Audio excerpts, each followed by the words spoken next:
a partir de todo el cambio sucedido a partir de la pandemia, ¿no? Cómo nuestros cuerpos han sido contenidos específicamente en momentos de confinamiento, en una sola habitación, en el espacio doméstico, delimitado pues, por ciertas condiciones, en donde un dispositivo se vuelve nuestra manera de llegar a otros espacios posibles, ¿no? En este sentido nos interesa mucho la idea de ontología relacional, es decir, somos en tanto que nuestras relaciones con otras entidades, otros cuerpos, otros animales, ¿no? Otros dispositivos, otras plataformas digitales, ¿no? Entonces, si somos a partir de esas relaciones con otros objetos, otras entidades, pues a partir de esta condición espacial, ¿no? de reducirnos al espacio doméstico, pues cómo es que esto tiene una transformación fundamental en cómo nos relacionamos en diferentes aspectos de la vida, ¿no? en el trabajo, en nuestras relaciones sociales, etcétera, etcétera, etcétera. Entonces, nos interesa aquí puntualizar esta idea de circular entre ese espacio digital online en concreto y lo offline. Esto ya es algo que veníamos haciendo desde tiempo atrás, ¿no? Internet sucede desde los años 80, pero a nosotros nos interesa ver cómo este círculo, ¿no? en habitar online-offline se ve incrementado o se ve transformado a partir de este momento que todas hemos vivido. Evidentemente, el tema del cuerpo y la subjetividad en el entorno online no es nuevo, viene ya estudiándose desde que aparece Internet, ¿no? Con esto de las subjetividades híbridas, en esas posibilidades de ser otra persona o ser anónima en Internet, desde los ciberfeminismos, etc. Y esto pues resuena con lo que estamos preguntándonos.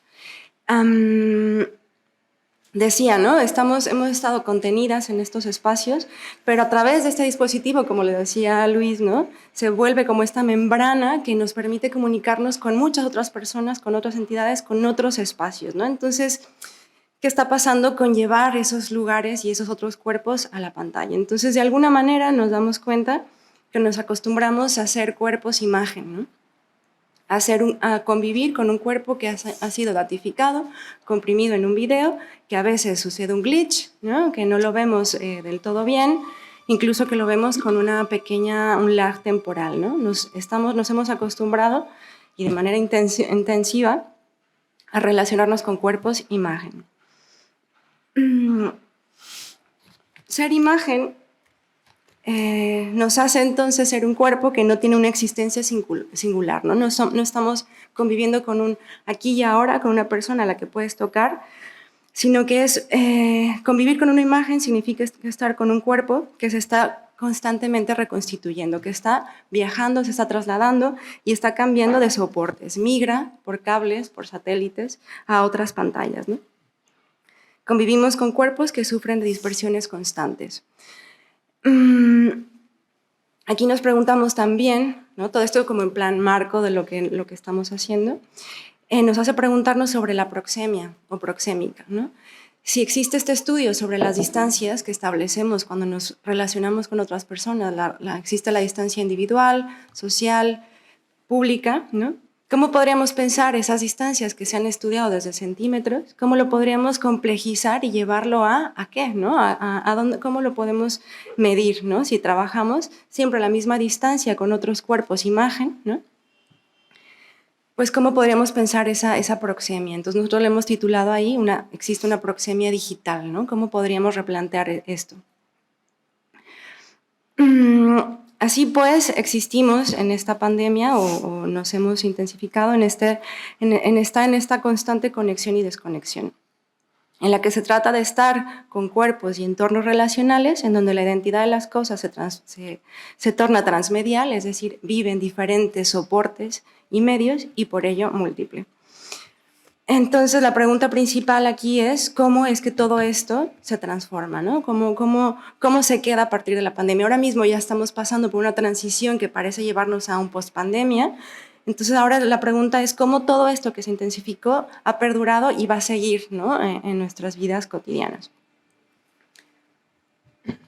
Dentro de esta transformación de vida ya hiperconectada, ¿no? Uno de los conceptos que nos gustaba mucho es el de la pérdida de la sombra, de Remedios Zafra, entendiendo la sombra como ese espacio privado, íntimo, que tiene el individuo cuando llega sobre todo a su casa y puede estar a solas y dispersar su intimidad y sus cosas más propias, ¿no? Y en este espacio compartido de la vida en red, ¿no? Y de la casa abierta, de ese cuarto conectado, pero también tu salón conectado que se convierte en otros espacios públicos, ¿dónde queda esa sombra del individuo que ya no existe, ¿no? Es un poco la pregunta que nos hacemos también.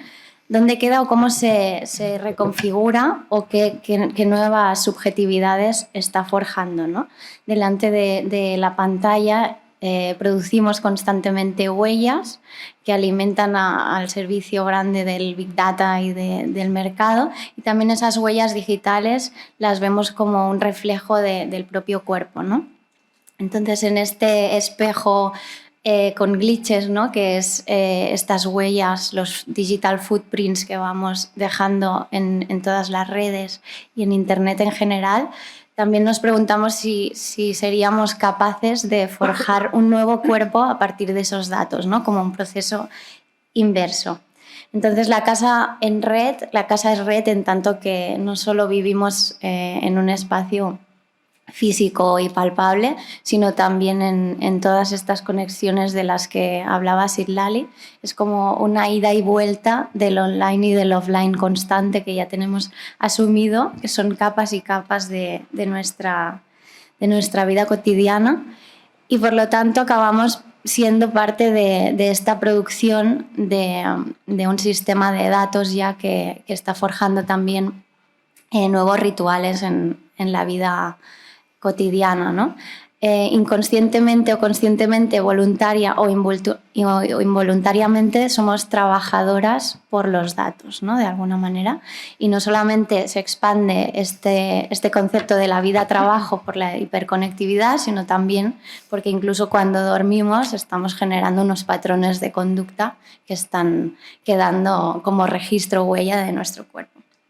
En este sentido, pensamos si podemos pensar estos cuerpos digitales de otra manera, que no sea las del Big Data, y situamos esta aproximación que hacemos en una concepción mucho más subjetiva, ¿no? Por eso también estamos atravesadas por proyectos más artísticos y también con aproximaciones, como ahora veremos con Silvia, que son situadas totalmente en la propia experiencia. Me gustaría introducir, ¿no? una reflexión. ¿Se me escucha? Mejor me lo acerco un poquito. No da más el cable, me muevo. Una reflexión sobre un ensamblaje online-offline. Que un ensamblaje específico, ¿no? Quería como a partir de algo más pequeño, siempre hablamos como de temas que a veces son demasiado grandes, ¿no? Y quería como situarlo en un ejemplo concreto sobre un ensamblaje de lo offline-online que se ha extendido durante esta pandemia, que todos hemos utilizado, que seguimos utilizando y que seguiremos, ¿no? en esta nueva vida post-pandémica. Y en este sentido me gustaría presentar este espacio concreto, ¿no? Nuestro estudio conectado, el estudio entendido como un escenario donde trabajamos, estudiamos, donde hacemos las tareas escolares y sobre todo donde permanecemos conectados a través de las videollamadas, ya sea con múltiples agentes, ¿no? Compañeras, jefas, familiares, profesoras, nuestros estudiantes, colaboradoras, etc. De esta manera traigo aquí un poco esta idea, ¿no? De que el estudio de tu casa es un espacio público. Incluso no sé ni si estoy 100% de acuerdo con esta afirmación o si ya tendríamos que afirmar algo más radical, ¿no? De realmente existe un espacio público. Lo que sí me parece, me gustaría traer aquí a debate, ¿no? Es que es obvio que esta suerte de domesticidad, ¿no? Fugada hacia lo público, pone en declive esta idea de lo público y lo privado como algo enfrentado. Lewis hablaba antes, ¿no? de esta border war, ¿no? de Haraway, ¿no? de esta guerra un poco de fronteras que ya no funcionan más, ¿no? Y una vez que hemos puesto en crisis esta idea romantizada que apela al eslogan de quédate en casa, ¿no? que presupone la casa como un espacio de refugio, como un espacio donde puedes desarrollar, ¿no?, tu intimidad, un espacio para el cuidado. Nos encontramos pues, que en realidad es un espacio en constante negociación, ¿no? Un continuo de relaciones entre espacio, cuerpo y dispositivo que están siempre en perpetuo flujo. Además, me gustaría resaltar algo que nos interesa especialmente en nuestra investigación, y es que más allá de ser esta configuración espaciotemporal que, como hemos dicho, ¿no?, desestabiliza lo público-privado, este ensamblaje online-offline produce y pone en circulación datos, cuerpos, subjetividades y espacialidades. Es algo que hemos estado hablando bastante, ¿no?, que la pantalla funciona como un dispositivo tecnoafectivo de producción de extimidad, ¿no?, un dispositivo con el poder de visibilizar cuerpos y espacios que apuntalan ciertos sistemas de valor con los que conformamos nuestros imaginarios visuales, y de forma análoga, ¿no?, invisibiliza otros cuerpos, otros cuidados, interdependencias, conflictos. Algo que había Ramón también comentado, ¿no?, en algunas de sus intervenciones, ¿no? La pantalla posibilita y limita a la vez, ¿no? En nuestro estudio conectado, nuestros cuerpos se transforman en datos, ¿no?, como bien es algo que Citlali y Nuria han trabajado bastante, a través de del uso de algoritmos, ¿no?, para analizar patrones de tecleo, movimientos de mouse, etc. Todos sabemos, ¿no?, que Google puede decirnos exactamente cuánto tiempo hemos pasado en casa, ¿no?, en esta pandemia. Y todo esto pues, es posible a unas mega infraestructuras enormes de cables oceánicos que conectan diferentes máquinas, ¿no?, y datos en lugares que están muy alejados de nuestro estudio conectado. Esta misma infraestructura que invisibiliza la conexión la hace literalmente posible. En nuestro estudio conectado, ¿no?, las distancias no se miden en centímetros. Esto, como venía diciendo Citlali, ¿no?, pone en crisis toda una forma de pensar, ¿no?, a través de la proxémica, en que se mide, ¿no?, el cálculo de la territorialidad entre los humanos. Creo que seguramente podría aportar algo de luz, ¿no?, hablar no tanto de proxémica, sino de estos espacios de contacto o esta proxémica digital de la que habla Citlali.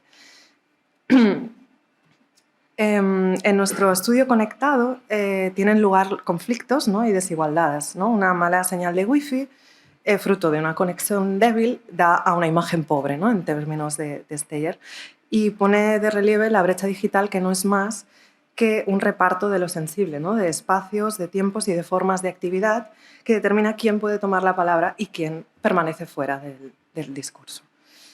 Nuestro estudio conectado es también un espacio de producción en control biopolítico, ¿no?, desde los sistemas de vigilancia en el trabajo, ¿no?, dispositivos de control de presencia, monitorización de la actividad a través de tecnologías biométricas, fichajes en la nube, códigos de teclado individuales, apps, etc. Nuestro estudio conectado son centros también de producción de consumo y de distribución de bienes y servicios que producen y sobre todo reproducen determinadas formas de subjetividad y de cuerpos, ¿no? Todos tenemos en mente la subjetividad del hombre con camisa y boxers, ¿no?, que es como el arquetipo del teletrabajador. Y de forma análoga, nuestro estudio conectado es también una configuración espacial donde residen los afectos, como formas identitarias que conforman también la subjetividad digital, y donde se reproducen también formas homogéneas de domesticidad, ¿no?, por ejemplo, a través de estos fondos increíbles para videollamadas, con maravillosas vistas, o las estanterías de madera repletas de libros, o los displays que comercializaba Amazon, ¿no?, que al final es una puesta en escena, ¿no? En este sentido, estamos como dándole un poco vueltas, ¿no?, indagando o intentando formarnos una imagen de lo que podría ser estos cuerpos y espacios online-offline. Y creo que si pensamos, si Sloterdijk, ¿no?, hablaba de los espacios como esferas de convivencia, creo que una vez entra esta mediación, ¿no?, estar en medio de este dispositivo tecnológico, el estudio conectado podría verse más como un pliegue que se tensiona a través de lo online-offline. Es decir, que habitamos, ¿no?, en esta concavidad que a veces se ve y a veces no se ve, queda fuera, ¿no? de la proyección de nuestra cámara o de nuestro smartphone, y que siempre está en constante variación, en constante negociación. La webcam de nuestro ordenador, de nuestro smartphone, funciona como una unidad de grabación, ¿no? Mostrada desde un único punto de vista. Y en las videoconferencias de la webcam permanece pues eso, ¿no? Estable, y es una representación premeditada de lo que quiere ser visto y, en consecuencia, de lo que quiere permanecer oculto. Como vemos en estas imágenes de una de nuestras reuniones, los enfoques de lo registrado surgen de este juego de visión entre los ojos del cuerpo y la cámara del ordenador, ¿no? Quien aquí no ha ajustado la altura de su ordenador, el ángulo, ¿no? Para encontrar ese encuadre satisfactorio, ¿no? Como comentaba Lluís también, ¿no? La interfaz nos da también agencia. Y si prestamos atención a este simple gesto, nos abre toda una dimensión política, ¿no? Que creo que es fundamental para repensar estos cuerpos y espacios mediados o en medio, ¿no? de los dispositivos tecnológicos.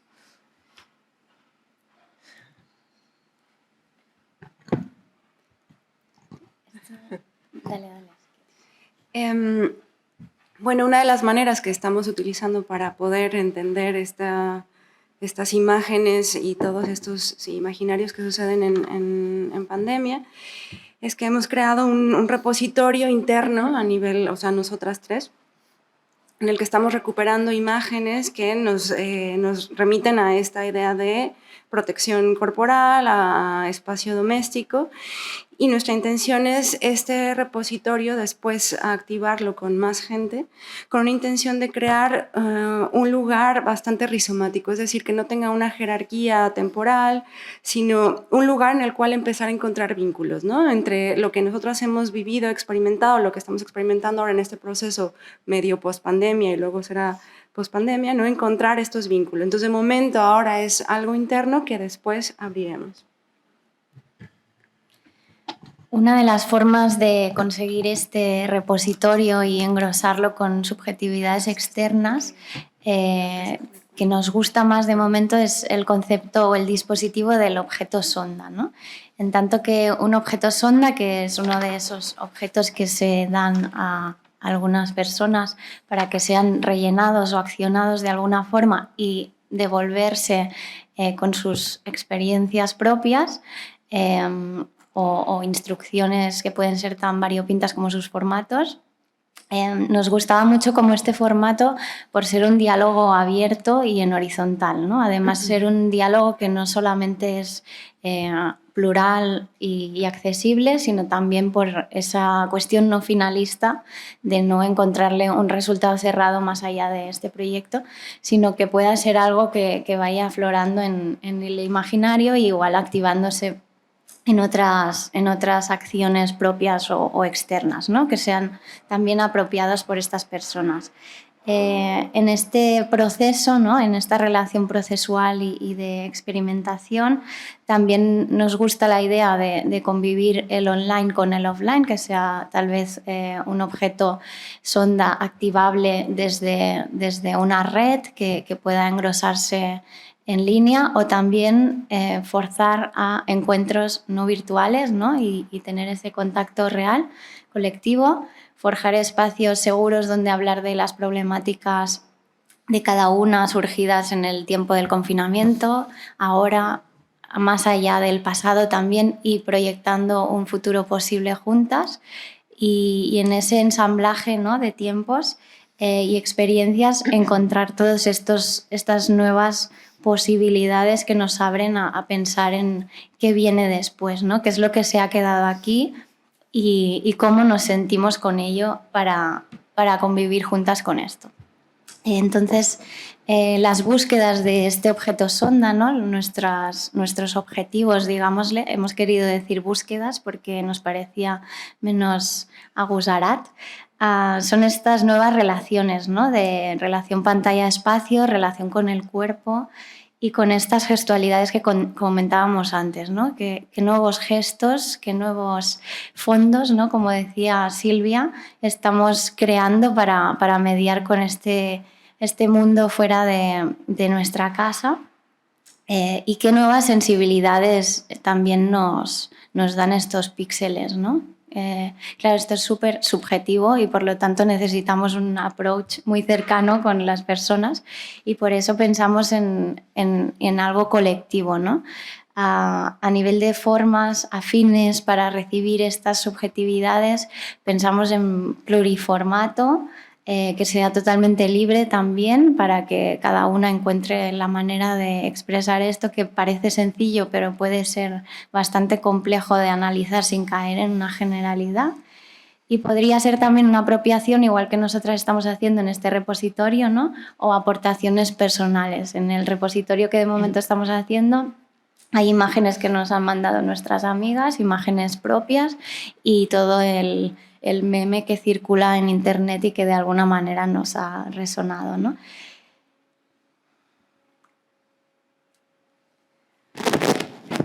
Vale, y como decía Nuria al principio, esto resuena bastante, o más bien lo estamos aproximando también desde una práctica completamente artística, ¿no?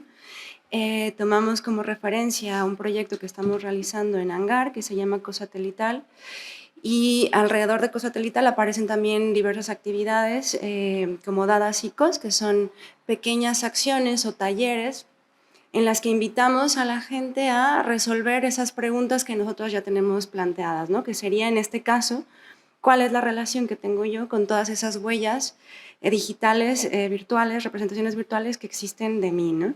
¿Cómo es que yo, cuerpo físico, aquí y ahora, me dejo influenciar por todo aquello que vive ahí y que de alguna manera ya se organiza con sistemas algorítmicos y que después llega a mí otra vez, ¿no? ¿Cómo mantengo esa distancia, ¿no? Que aquí tomamos de referencia a Olga Goriunova, que leímos aquí en el doctorado, y que habla justamente de esa distancia, ¿no? Habla de la relación a partir de la distancia. Entonces, pues surgen muchas preguntas y lo que nosotros planteamos desde Cosatelital como metodología es abrir las preguntas en colectivo, resolverlo no nosotras, sino en colectivo de manera bastante situada, a partir de experiencias con diagramas, hacer formas con barro, dibujos y también sobre todo llevándonos esas experiencias hacia el cuerpo. Entonces hacemos al final acciones corporales y narrativas audiovisuales. Por ejemplo, este es uno de los que hemos hecho en colaboración entre Hangar y Can Ricard, que es el casal de yogis que está enfrente, en el justamente hacíamos como esta que parece una carta astral, pero no es una carta astral, es preguntar qué datos compartes, a quién los compartes y cómo estas entidades también pueden estar conectadas, ¿no? Entonces empezamos a pensar cómo existimos fuera de nuestro propio cuerpo. También, por ejemplo, hicimos en TOP, que es un evento que se hace en Hangar, en el cual compartimos también los procesos. Invitamos a que la gente hiciera este diagrama. Este que dice DataCos ha sido generado a partir de todos los visitantes que pasaron por el estudio en Hangar. También les pedíamos que dibujaran su cuerpo, que dibujaran los datos que compartían, ¿no? Que estaban fuera y adentro del cuerpo. Materializar experiencias digitales en barro también. Entonces, bueno, estas son algunas de las experiencias que nos gustaría trasladar como metodología al tipo de proyecto que estamos planteando aquí. Y uno de los... no, este es un proceso, ¿no? Estamos ahora como en... ¿Se me escucha bien o...? Es que no va para más. Estamos ahora en esta primera fase como de repositorio, ¿no? Que vamos a ir ampliando a través de una metodología colectiva, ¿no? De colectivizar también este pensamiento y este hacer, sobre todo. Y una de las cosas que ha entrado en debate y bueno, que estamos hablando, no querría presentarlo como una cosa finalista, pero sí como algo que estamos debatiendo, es acabar esta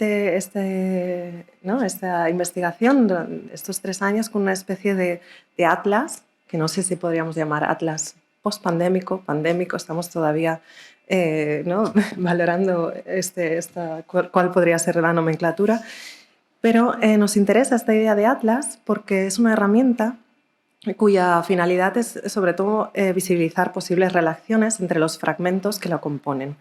Fragmentos que se recogerían, ¿no? A través de estos repositorios, sumados a otros tipos de pensamientos colectivos, como ha explicado Citlali en estos seminarios de cuerpo y datos. Sobre todo es hablar del Atlas como un diálogo inacabado, ¿no? Entre cuerpos, espacios, online, offline, en pandemia. Y este Atlas el Atlas en general trabaja desde la yuxtaposición de fragmentos, ¿no? Es la suma de múltiples voces, de perspectivas situadas, con las que siempre se da como un objeto inacabado. Me gustaría recuperar una pequeña frase de Iñaki Ábalos que utiliza en su libro Atlas Pintoresco y que habla del Atlas como un dispositivo de promiscuidad. Es decir, no traza unas relaciones estables, sino que se nutre de una estructura no direccional, no temporal e incompleta, condicionadas así por un tipo de formato, ¿no? que lo hace posible. Pensamos o estamos ahí debatiendo, ¿no? Estamos en este debate de que el valor del Atlas no reside tanto en sus evidencias, sino en sus latencias. Y hemos estado también ¿no? indagando un poco en diferentes referentes sobre archivos abiertos, sobre cómo colectivizar, ¿no? toda esta investigación. Bueno, ahí creo que no tenemos tiempo para entrar en ello en detalle, pero bueno, forma parte también de nuestro proceso.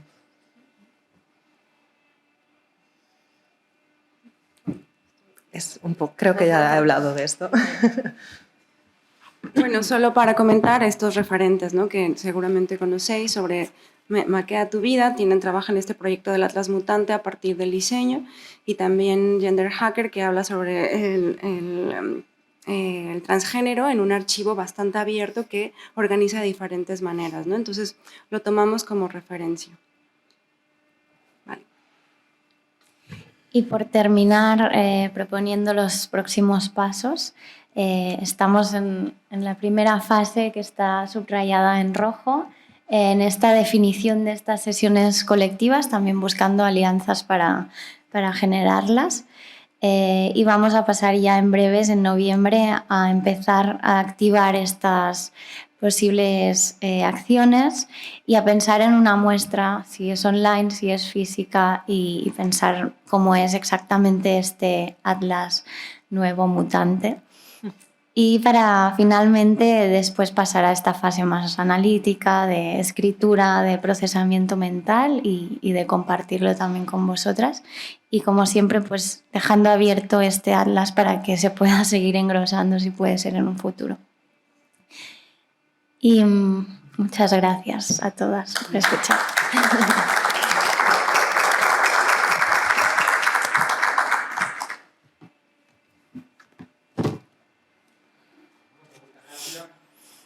¿Vamos tarde? Quizás sí, porque es que lo empecé a contar después de que empecé a hablar. Yo iba súper tranquila. Bueno, sí, urgente, siempre podemos hablar después con calma, pero ¿hay alguna?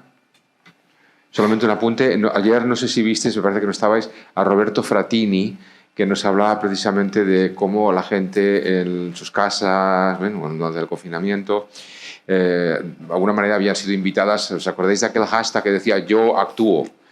Y la gente se lo tomó al revés, en el sentido yo actúo como performer.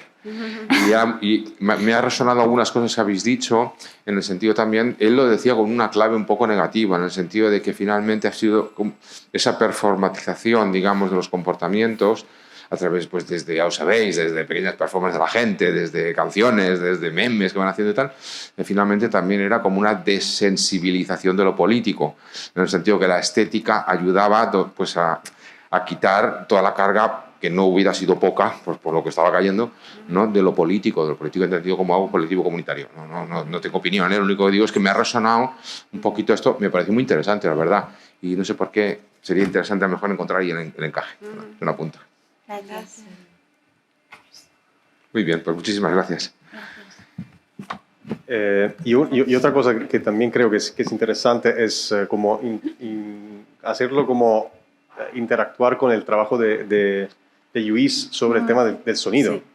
Porque ¿qué pasa con el sonido? O sea, ¿qué pasa con el hecho de que la pantalla, es verdad, tiene como medio, como interfaz la pantalla, la visibilidad, la puedes orientar? No. ¿Qué pasa con el sonido que de por sí es ubicuo, ¿no? Entonces, ¿qué pasa cuando puedo de alguna forma intentar que los glitches visuales los pueda eliminar, pero al mismo tiempo no consigo hacerlo con el sonido, ¿no? Yo creo que interrogarse sobre también la materialidad misma del medio os permite muchas posibles rutas de profundización en esto, ¿no? Creo. O sea, no centrarse solo en lo visual, sino también en explorar esta cosa de lo audio en general, ¿no? Y sí, también a mí me ha surgido la cosa de Roberto Frattini sobre el tema de las... Bueno, Quiero decir que ya estáis alertas a esa, es decir, ¿no? Igual no lo habéis mencionado, ¿no? Pero yo creo que ya tenéis esa dimensión en cuenta, ¿no? Si no me equivoco. ¿Sí, ¿Sí o no? Ahí está. Lo digo yo. Bueno, ahí está, sí, o sea, sí. No, pero yo creo que también el formato de este atlas debería de ser compatible también con eso, ¿no? Es como, quizás como también un poco transmedial como atlas, Sí, ¿no? sí. Sí, de hecho es algo que comentábamos, Ok. o sea, como justamente transmedial y salir de la pantalla, incluso jugar como a ese digital, físico, audio, video, o sea, de todo tipo y de todo formato también. Sí. Muchas gracias. Gracias.